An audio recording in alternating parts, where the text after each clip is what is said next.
Hello, everyone, and welcome to another JordanCon interview. I have here with me today a award-winning television writer, Mark McCray. Thank you for joining us. It's so awesome to be here. Thanks for inviting me to be a part of JordanCon again. Absolutely. I mean, we'll have you always. I love having you at JordanCon. It's been great. Mark has a passion for animation, television programming and strategy, and comic books, which helped pave a way of a more than 20-year career in the industry.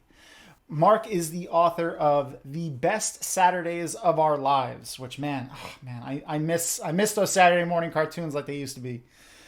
But that book chronicles the origins of the competitive Saturday morning animated programming.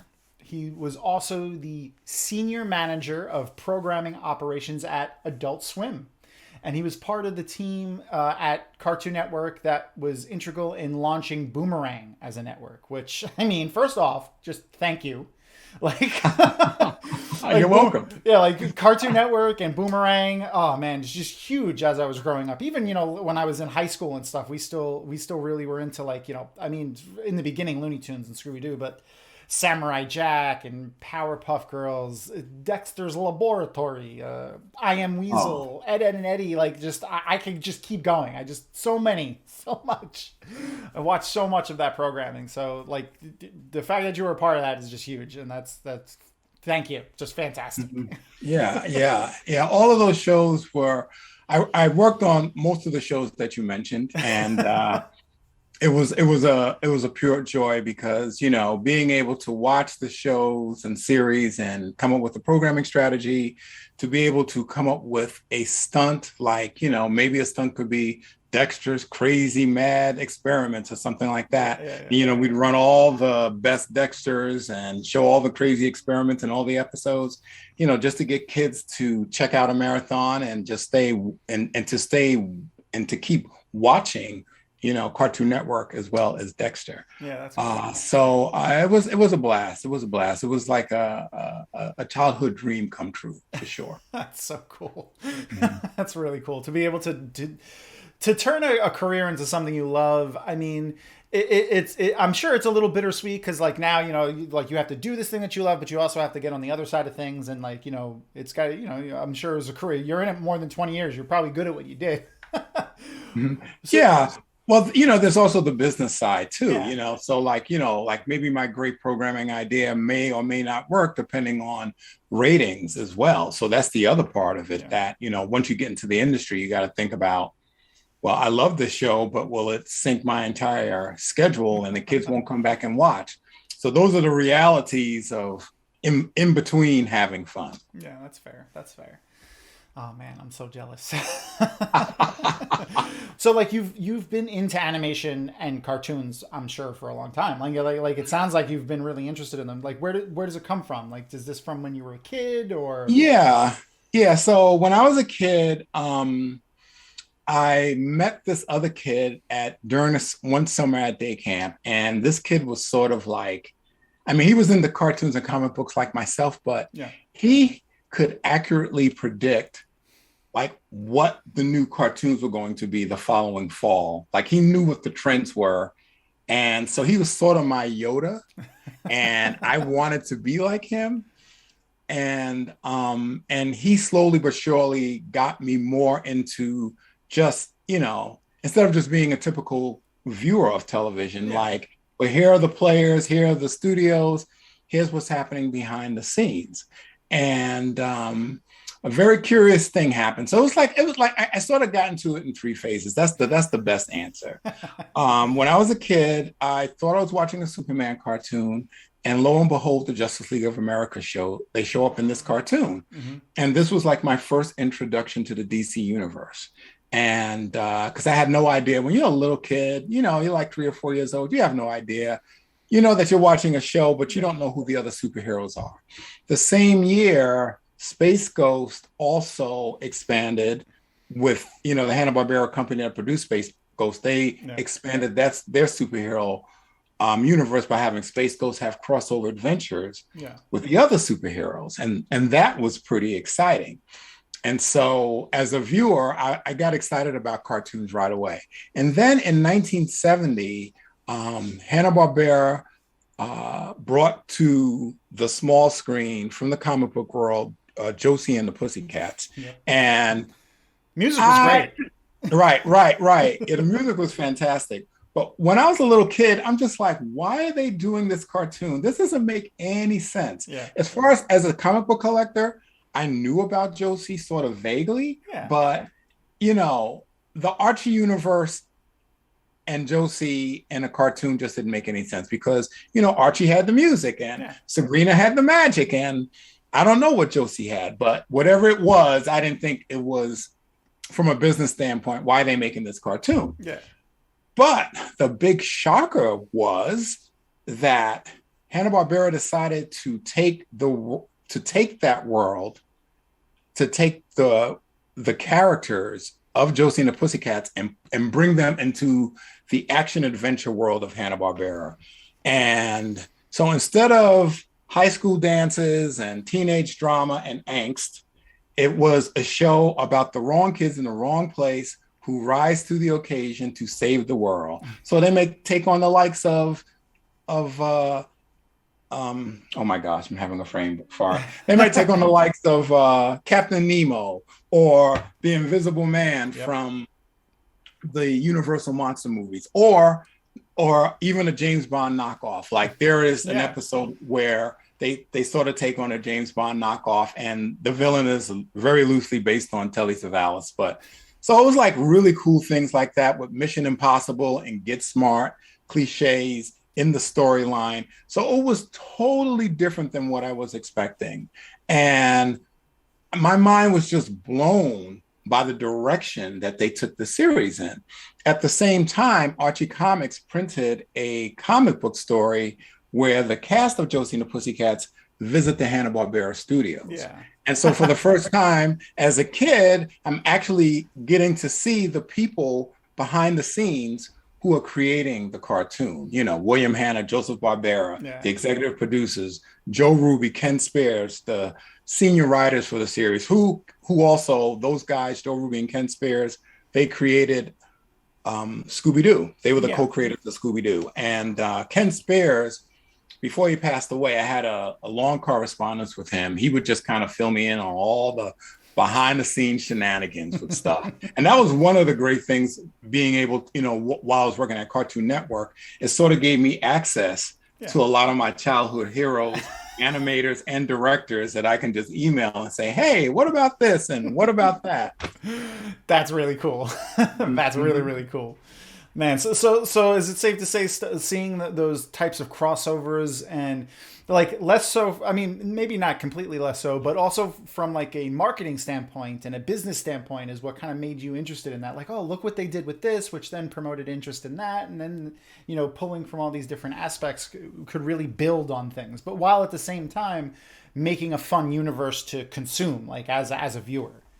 Right. Yeah. So after Josie hit, I started reading credits. I wanted to find out who all these people were. I also started, I was a Paperboy at the time, and we're going to talk more about the Paperboy later, but my book, The Paperboy. Yeah. But so I had access to the daily newspaper, and they had a television section. Okay. And every now and then, the television section would kind of list what's going on Saturday morning. It wasn't a whole lot of news, but it was something. And so I started thinking to myself, well, maybe I can be this type of a writer to write about the new season or the cartoons that are coming, or I can actually be a writer that is working in the animation business, or maybe in PR, someone who can actually promote the shows, since I was such a fan of animation. Who better? So, and I had a middle school teacher that encouraged me and, pushed me. She goes, Mark, you can have a career in this.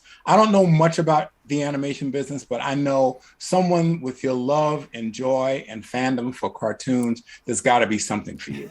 That's wonderful. Yeah, that also helped. And a lot of people, and I'm sure some people watching this, but a lot of people now don't realize how difficult it was to find stuff like that. Like, just to know that these types of jobs existed, because you couldn't just go and look. So to have an episode like Josie and the Pussycats, where you get to see all of these people that are actually behind the scenes that make these things come to life, the writers, the producers, the marketing people, the PR people, there's so many different ways to be involved. You can anyone can almost find a way to be involved in something like this that they love. And that's so great that you were able to do that. It's so cool. Yeah. It's so great. So like people have to understand pre-internet. Yeah, that's what I'm saying. It was pretty difficult. Yeah.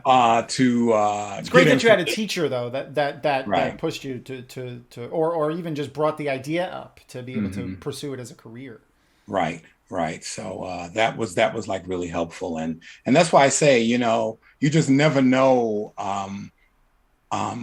When I talk to people at conventions and they tell me what they want to do in terms of career, I always try to pay it forward, because someone did that for me.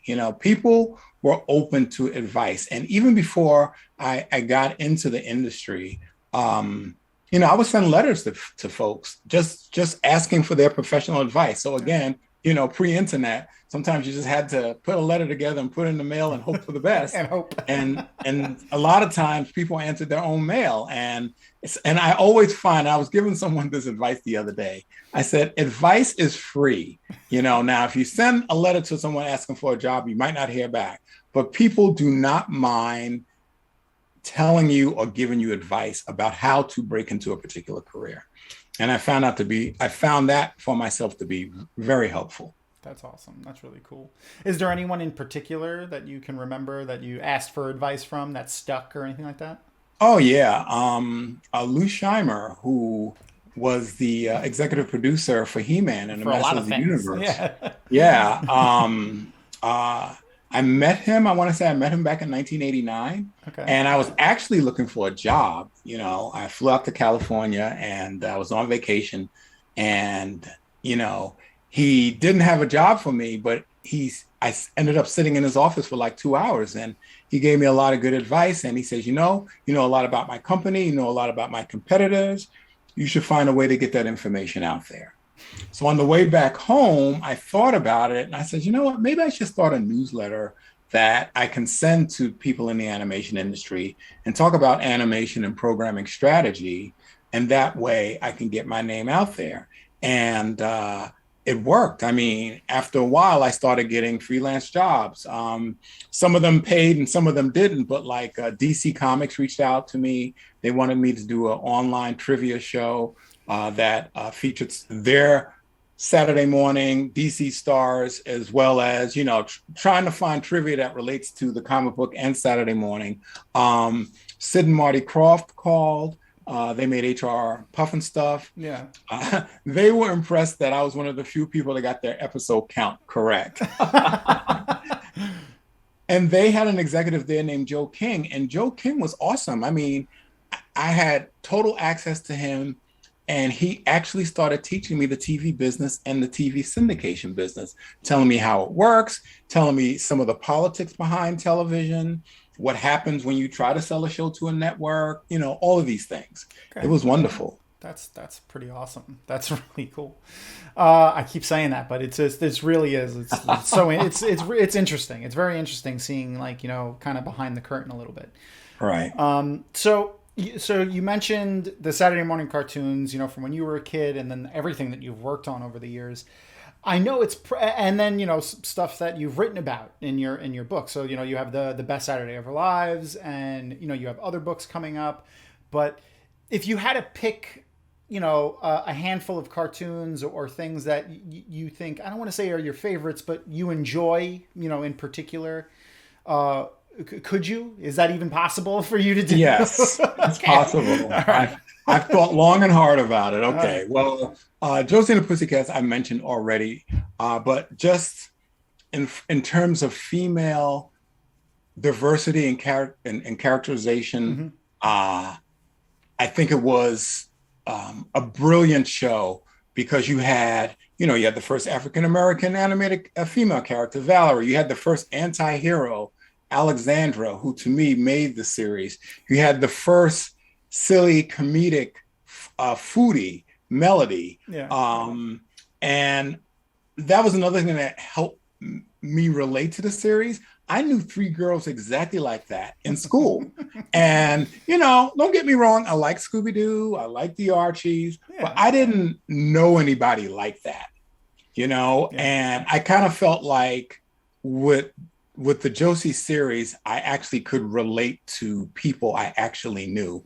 And the music I thought was groundbreaking. There's a little bit of R&B, a little bit of pop, country, some bluegrass mixed in there. I thought the music was brilliant. And I just thought it was the ultimate mashup between action and comedy.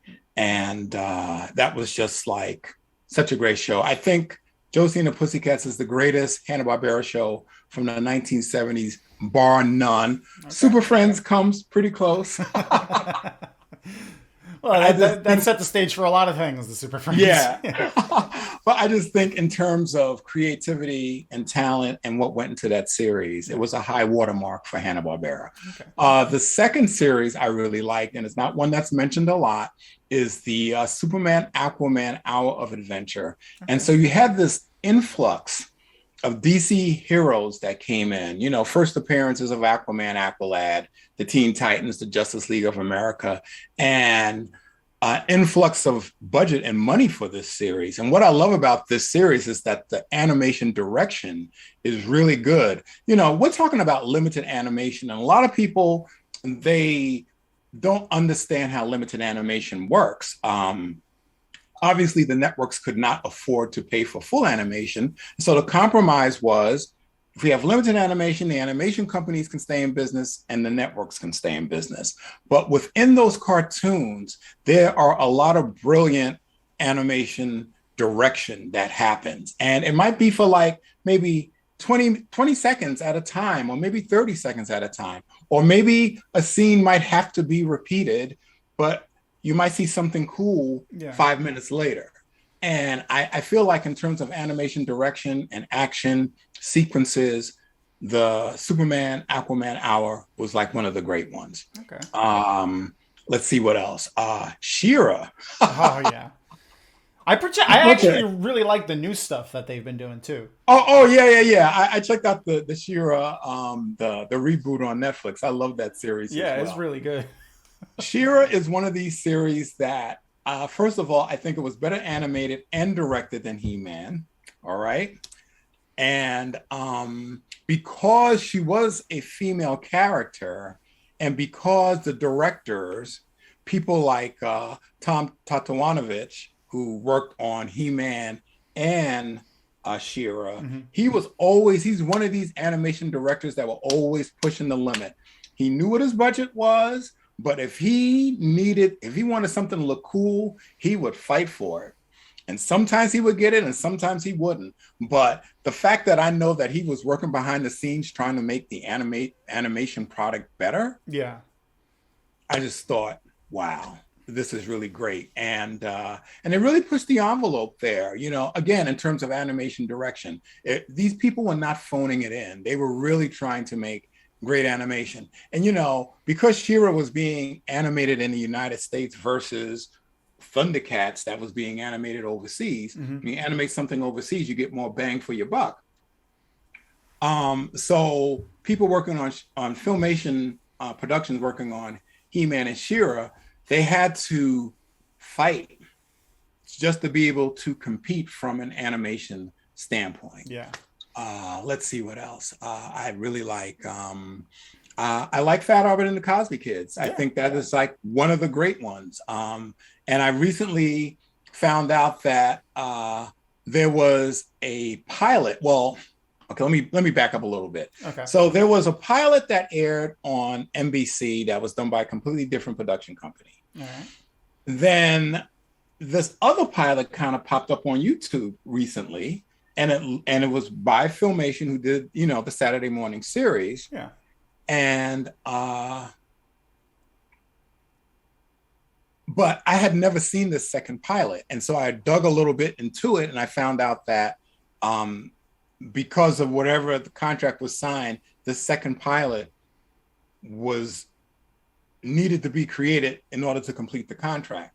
And this Fat Albert special has all the bells and whistles. I found out it was done for $200,000 when, most Saturday morning budgets were like 60 to 70,000, and the animation just looks really great.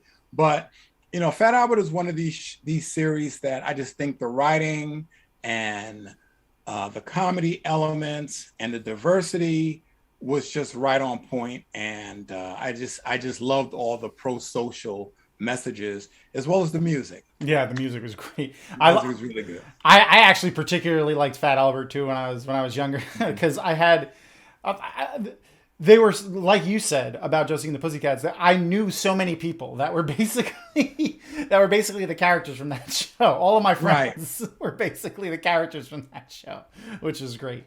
Yeah. Shazam, the live action Shazam series. That was another one of my favorite. It's not animated, but it was the first show that I actually wrote a fan letter to. Ooh. I was just so impressed. And they sent me a sign, a cast picture with that. I'm pretty sure there was a secretary there. Yeah, I'm sure she signed a lot of things. Right. But what was cool, I actually got to meet Michael Gray, who played Billy Batson in the series at Comic-Con in 2012. And we had a great conversation. We had a really great conversation. I kind of felt that my career sort of came full circle. And Shazam was like one of the shows that, really inspired me. And I just thought it was really good. The fifth series, I don't know. I thought I could name 5. I don't know. Let me think about it. Oh, yeah. Star Trek, the animated series. Okay. Another one I thought was really well done. The fact that Gene Roddenberry and DC Fontana, what they were doing, they were producing season 4 stories and scripts that would have been produced if Star Trek, the original series, had been greenlit. Yeah. And, for the longest time, people said it wasn't, part of the regular Star Trek continuity and all this kind of stuff. I'm just like, whatever. It's fun. Why can't you just take it as fun? Right.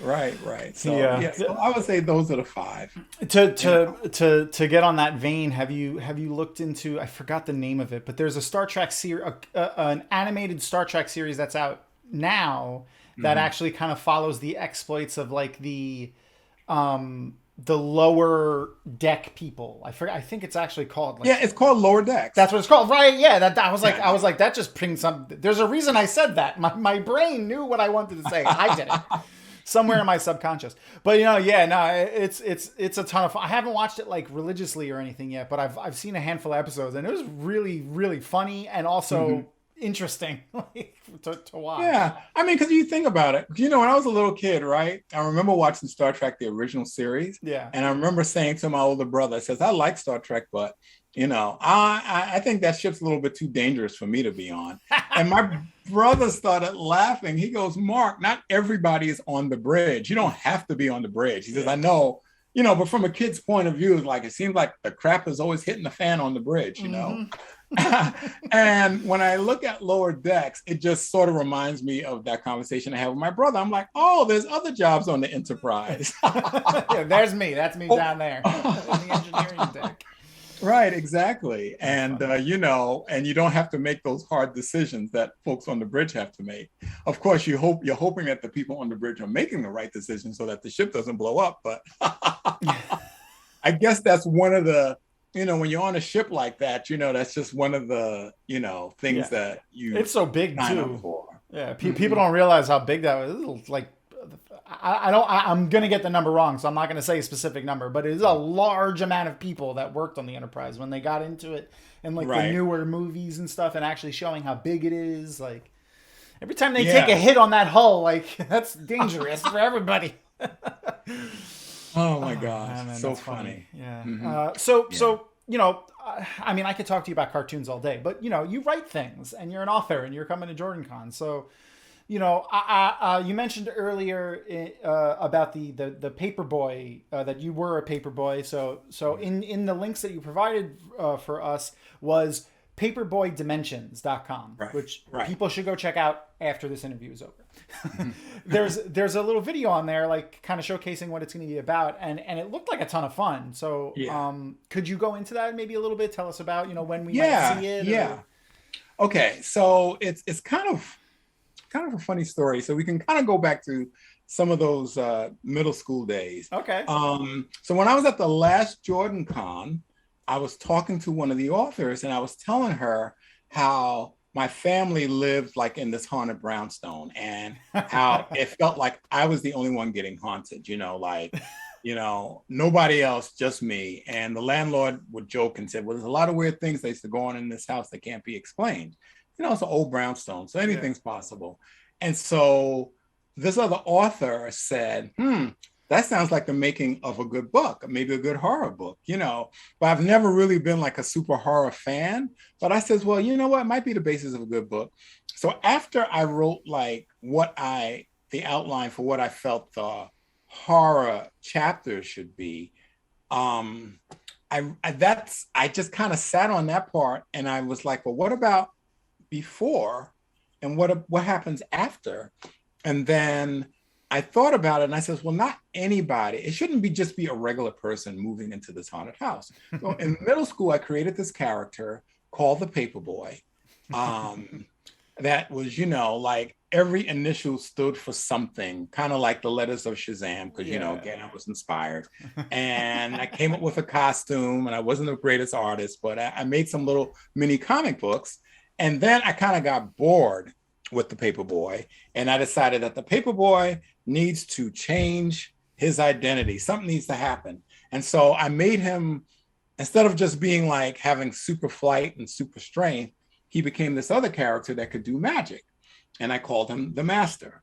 okay, Then I got bored with that character and I got bored with making comic books. I got a little older and I'm like, okay, time to move on to bigger and better, and just never revisited those characters. yeah, And so I decided to give the Paperboy and the Master a proper origin and make them be characters that sort of bookend the haunted house story. okay, And so it's the Paperboy that moves into the haunted house who comes out on the other end, sort of like the magical character. So the Paperboy can kind of be like a Superboy character, and the Master is sort of like a Doctor Strange character. that's pretty cool. And so that's how I decided. I just said that, wouldn't it be crazy if someone was a superhero who sort of lost their powers and lost their way, but now they're living in a haunted house and they wish that they could rely on those superpowers, but they can't. They got to deal with it like everybody else has to deal with things, So because I've always been sort of fascinated with the superhero who loses his powers, because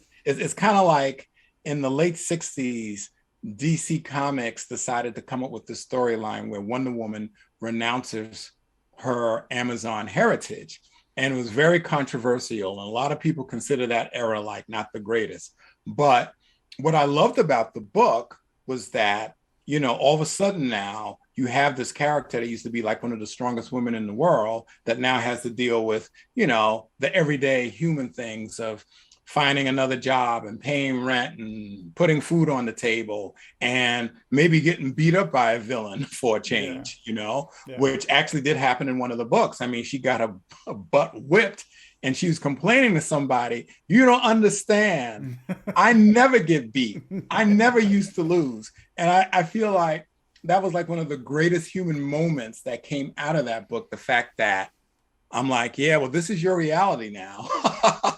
Just deal with that. So I wanted to bring some of those elements to this character who, used to be flying high and now he's dealing with being in a haunted house and other things are going on. Okay, that's pretty cool. Is there any leftover from that little Mark, young Mark in there? Like any of the character from Yeah, a loosely little bit. Loosely based. Yes, very loosely based. So yes, the characters from the Bronx, New York, like myself, and the first part of the adventures do take place in the Bronx. And I also have fun kind of turning a lot of the superhero tropes on its ear. Like there's a part in the book where they're joking around like, yeah, what parents would send a kid into space by themselves? That's just bad parenting. You know what I mean? Yeah, yeah, So yeah. like there's like little things in there like that I had fun with. But I actually sort of like the haunted house section of the book Yeah. because during the time I was living in Brooklyn and yeah, my family was young at the time, and but it was like the first time in life that you're an adult and you're working and you're paying the rent and you got the car note and all those kind of things, and sort of like what that adventure was like. I got a chance to relive that, Okay. and it was kind of fun. I mean, I loved living in Brooklyn, and the company I was working for at the time um, actually moved us to Connecticut later. And so on the one hand, my youngest son, Jomar, he was like maybe 4 years old. So I said, well, Connecticut has really good schools. And at the time, Brooklyn didn't have the best schools. And so I'm like saying, well, it'll be better for him. But there was a part of me that just hated to leave, Yeah. And so it was just kind of fun revisiting some of those fun times. And, if the move to Connecticut wouldn't have happened, I probably would still be there if I didn't get outpriced in the rent with the rent. Yeah, man. Brooklyn is crazy nowadays. Yeah, I'm yeah. I'm from Long Island originally as well, so I feel you on that front. I feel you on that. My wife and I moved about 6 years ago because of that reason. Oh, It was a gotcha. little Gotcha. expensive. Yeah, yeah. It's crazy. Yeah. Oh man. So the way I've been wrapping up these interviews is with a series of questions from a show that I watched with my mom when I was younger, and I continued watching up until sadly the host passed away, James Lipton. So it's called Inside the Actor Studio. Are you familiar with Oh, I it? remember that. Yeah, Yeah. yeah. I loved that show when I was younger, and I continued watching it. Right up until he stopped filming them. But in that show, for people that don't know, he would at the end of he would interview actors for a class that he had on acting, and all the audience was just all acting students, and actually in one of the episodes that's actually floating around now on YouTube, Bradley Cooper was a student and was asking questions of whoever Oh, wow. was there at the time, which was pretty interesting. There's a couple of those instances that was actually a lot of fun. But at the end of those interviews, he would ask each of the actors a series of questions. He asked them all the same questions. So I've taken those questions and pared them down a bit just to the ones that I enjoyed and I figured our audience would enjoy, and I've been using those to wrap up the interviews. So without any more ado, those the ones that I've prepared are: what is your favorite word? Favorite word. I don't think I have a favorite word.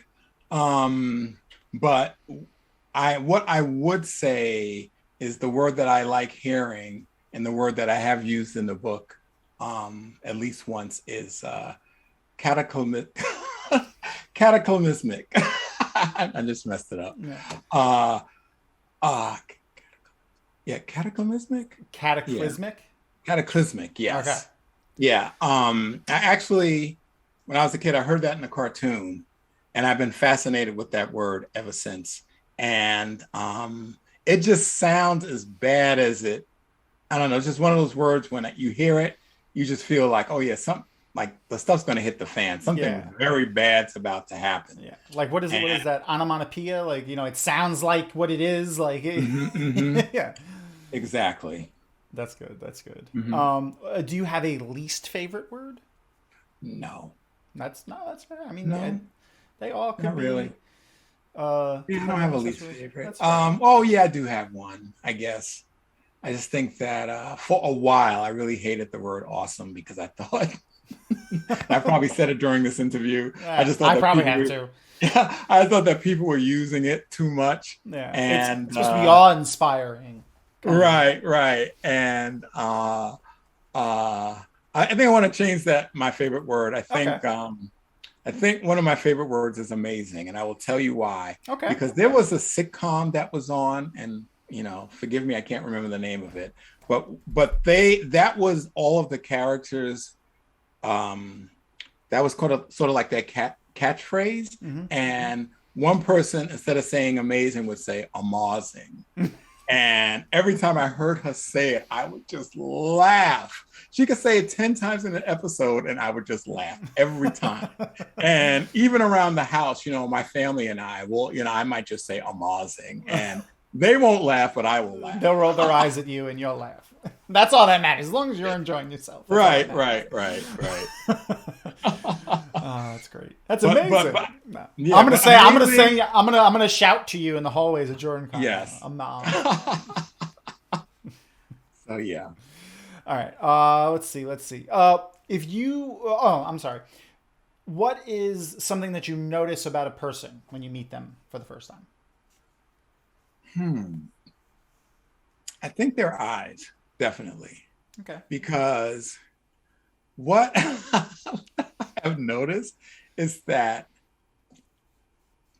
eyes are really amazing, because when you meet someone for the first time, either they're looking you straight in the eye, or they're looking you up and down and checking you out. And so that's what I always kind of look at, to see like where their eyes are focusing on. Are you focusing on me, or are you focusing on other things? All right. So definitely eyes. Interesting. Yeah, you could tell a lot about, like what people are paying attention to and stuff like that. Mm-hmm. You've had an interesting smattering of professions over the years, but if, something out of those boundaries, is there a profession that, you always wanted to attempt, or let's say you had all the time in the world that you would like to try? Yeah, I think I would be a really good detective, Okay. Because I'm really good at figuring out people and situations, and I love true crime stories. And my youngest son, Miles, he loves true crime stories too, and we'll watch together. And I think the fascination with it is that you have these people who have lived pretty totally innocent lives, and they decide, you know what, I'm going to kill somebody. And that kind of thinking just kind of blows me away. I'm like, what? But sometimes when I'm watching, I'm already putting the clues together in my mind. I'm like, well, I already got this figured out, So I think I would have made a pretty good detective. Now, would I have liked being a detective? I don't know. Yeah. So, because it's not like, you can solve something in 45 minutes, obviously, but I just find, like the human condition and why people do things, or just figuring out what's happening in my family, what's happening in my friends' lives, or just what's happening on my favorite TV drama. I seem like I'm pretty fast to figure it out, and I'll be watching something, and then the truth will be revealed, and I'm shouting at the screen, I knew it. My wife has taken to asking me when we're watching something, because I do the same thing. She'll be like, because she got annoyed enough when I did that I'll look at her and be like, do you want me to say who did it yet, or you want to wait and find out at the end? And so she goes, no, you know what, I want to hear what your prediction is. Or she'll be like, no, I don't want to hear what your prediction is, don't say nothing until the movie's over. Right. Because I do the same thing. That's funny. All right. Mm-hmm. And then the last one is, and you don't have to answer it directly if you don't want to, it's up to you, but what is your favorite curse word? Fuck, for sure. Yeah. I say that more than anything else. Me too. I mean, being from New York, like, I don't want to say we're more crass people, but like cursing is just, it's part of the language. Like it's. It definitely is part of the language. And even though I've lived in Georgia for a long time, the friends that I've made here, they tell me that the way that I will say MF, they say they really hear the New York accent more so than when I'm just talking normally. Absolutely. And I just find that so funny. It's like, yeah, and it always makes them laugh because I'll say that mother. Yeah. I do the same. I say that too. I use the MF a lot too in my Mhm. in my normal vernacular, and I Right. heard that too because I'm in Florida now. So like, Hmm. every now and then it'll come out, and I'll hear everyone around me just start repeating what I was saying, and like this Hmm. over like embellished New York accent. I'm like, do I really sound like? They're Right. like, yes, you sound like that. Especially when I'm like, all right, whatever, Yeah, man. I mean, when I worked at Cartoon Network, it was so funny. Like, there was another New Yorker that was working there with me, Yeah. and he says, "Yeah, Mark." He says, "That's the only time I can tell you're a New Yorker when you get mad and start cursing people out or whatever." I'm like, "Oh, Well, that's when it comes out. Shit, I gotta roll back onto that New York. right. It displays the feelings in those situations perfectly. Oh yeah, for sure, for That's sure." great. But I assure you, there isn't. I don't use that. This character in my new book, The And the Paperboy, he Paperboy. doesn't curse a lot because the book. I really wanted the book to be more geared towards like maybe middle school, high school. Yeah. Even though there may be a little pot smoking in there a little bit later. I didn't think that was such a big deal either, especially these It's days when most of the nation is almost legal. You know what I hopefully mean? soon, one day, soon. No, but yeah, Exactly. you gotta market it toward a specific audience, and you Hmm. gotta I mean, not that any language is bad, but it has appropriate times and places. Right. But Right. yeah, exactly. So All right. Well, thank you so much for joining us. And yeah, no it, problem. in addition to your the best sellers of our lives, you also have a podcast too Right. that you host Yes. with Dan Klink, right? Dan Klink. Yeah. That's correct. Yeah. So the best Saturdays of Our Lives podcast. We talk about things that are in the book, but we talk about a lot of things that are outside of the book. And it was actually a lot of discussions that we had about what was happening in the 1980s that gave me the idea to write a book that's focused on everything that was happening in the 1980s at the time. Yeah. But we have interviews with animators and producers and people who worked in the industry at the time. That's We awesome. went out to PowerCon back in I want to say August. And PowerCon is all things He-Man and She-Ra. And there were 4 veteran animators there that we had a chance to talk to. And they gave us a lot of the inside scoop of what was happening on the shows. And one of the guys, he worked on He-Man and She-Ra, and he also worked on the X-Men series. And his name is Larry Houston. Okay. And he's worked in the industry for a long, long time. He's like semi-retired now, but I got a lot of, if you go and listen to the Larry Houston interview, Mm-hmm. you can get a lot of inside scoop on what was happening with the 1992 X-Men series behind the scenes. Okay. And so we talk about, we try to pull the curtain back on why certain things happen in the industry, like why your favorite series got canceled, or why your favorite series got renewed, or why your favorite show might have switched channels back in the day, or got preempted because your show ran in a local market where they didn't care about Saturday morning cartoons. I mean, Yeah. all that's real. One of the things Yeah. I realized when I moved to Georgia was, and talking to a lot of colleagues at Adult Swim and Cartoon Network, was that, growing up in New York, because the networks were owned and operated and they had complete control of the channels, the affiliates could do whatever they wanted. And a lot of times they looked at Saturday morning as low-hanging fruit. So if a network in Georgia wanted to just preempt your favorite 10 a.m. Saturday morning show with some sports event, it just happened. And that Saturday morning show got bumped to Sunday, and you didn't know it even got bumped. Because it's not So like they told you back then too. right, exactly. And so, we talk about all those things and, just a lot of little insider information. That's And, cool. and try to explain to the audience how different television was back in those days. Nowadays, I think, kids or everyone has it pretty good because you can watch all screens all the time. There is Yeah. no way that you could possibly miss something. Yeah. And like with having streaming services, you could go back and watch whatever you want, almost whenever Right. you want, which is great. Exactly. Yeah, Because it I is. remember having to like just waiting for the moment, like getting up early and waiting for the show to come on. Like, Oh my gosh. not something you need to do anymore, almost. Right. But that was kind of exciting too. It I was. think Saturday morning definitely did create a destination for kids. You know, you Exactly. couldn't wait until Saturdays to watch your favorite new shows. And I guess the only challenge back in those days, well, what if Spider-Man came on the same time as, you know, the Superman Aquaman hour? You know, you had to make some hard decisions. Yeah. I do like that they're starting to get back to that kind of episodic release of things in some ways, even with the streaming services, because it gives people time to talk and digest, and it makes the series last a little bit longer instead of, you know, people just watching it one night and 2 weeks later they're on to the next thing, you know. Right.